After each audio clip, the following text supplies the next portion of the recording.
Okay, let me call this hearing to order, and let me thank Senator Collins and her staff for helping to put on this hearing, and thank all of the subcommittee members who will be participating, and the panelists who will be with us virtually in a few minutes. There is an interesting debate among the people of this country about which powerful special interest has the most clout on Capitol Hill. Some people think it may be Wall Street, and some people may think it's the military-industrial complex, and some people think it's the fossil fuel industry. I myself may be wrong, but I would give the nod to the pharmaceutical industry, an industry which charges the American people by far the highest prices in the world for prescription drugs, and has managed to create a situation where they can raise their prices to any level they want any day of the week. So today, people are walking into a drugstore, walking into a pharmacy. Pharmacist is telling them, sorry, price of your medicine has substantially gone up. That's what the drug companies have done. Drug companies are an industry which year after year make huge profits, and they pay their CEOs incredibly large compensation packages. It is an industry which is significantly responsible for the fact that in the United States we pay the highest prices in the world for health care, almost double what any other country pays. It is an industry which has an incredibly opaque pricing system, which pays one branch of government, which charges one branch of government a very different price than it charges another for the same drug. Same exact drug, Medicare will pay a price, Medicaid will pay a price, Veterans Administration will pay a price, community health centers will pay a different price, all for the same exact drug. And that's true for hospitals, for nursing homes, and for individuals. Very hard to know what they are charging anybody else. This is an industry that has paid $32 billion in fines for a variety of illegal actions over the last 20 years, including price fixing, overcharging the federal, state, and local governments for their products, bribery, collusion, fraud, and deception. And yet this is an industry which keeps going on its merry way, virtually untouchable year after year after year. Now, how did they get away with that? And it is not hard to understand. During the last 23 years, the drug companies have spent $7.6 billion on lobbyists, $7.6 billion over the last 23 years, including the former leadership of the Democratic and Republican parties. They have more than 1,500 lobbyists here in Washington. There are 435 members of the House and Senate. They have 1,500 lobbyists here in Washington, as well as lobbyists in virtually every state capital in this country. Since 1990, they have spent nearly $730 million on campaign contributions, which have gone to many, many hundreds of members of Congress in both political parties. Let's be clear, the pharmaceutical industry is not particularly sympathetic to the Democratic Party or the Republican Party. They try to buy both parties. In fact, I think it's fair to say that it is not Congress which regulates the drug companies, but the drug companies which regulate Congress. And that has got to change.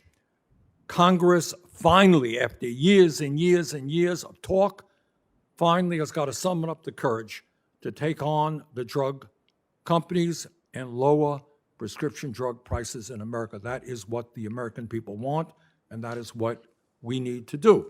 Last year, 1 out of 5 Americans cannot afford to buy the medicine prescribed by their doctor. How crazy is that? Walking into a doctor's office, getting a diagnosis, getting a prescription drug, but you can't afford to fill it. Meanwhile, while Americans are dying or getting sicker than they should because they cannot afford the medications they need, 9 large drug companies made over $58 billion in profits last year. $58 billion in profits, 9 companies, while just 6 pharmaceutical industry CEOs made $564 million in total compensation over the past 3 years. Not too shabby. Every day in my office, and I'm sure every congressional office, we hear stories from Americans unable to afford the prescription drugs they need. Today, we will hear from Ms. Elia Spates from Derby, Vermont, who will tell us how the outrageously high price of insulin in America has impacted her life. And of course, she is not alone. In 2018, 1 out of every 4 Americans with type 1 diabetes were forced to ration insulin because they could not afford it. You believe that? 1 out of 4 Americans with diabetes forced to ration insulin.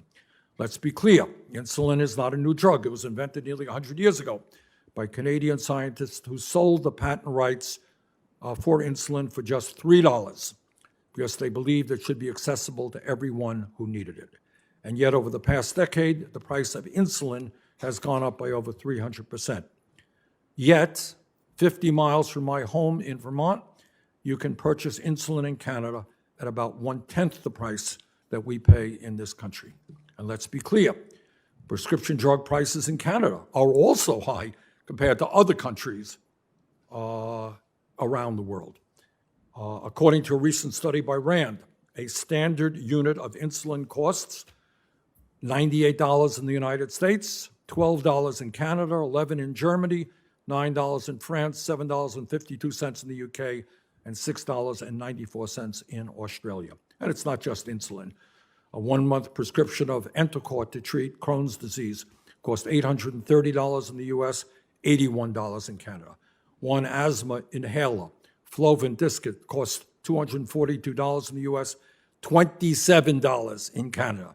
2 EpiPens cost $686 in the United States, $278 in Canada, on and on and on it goes.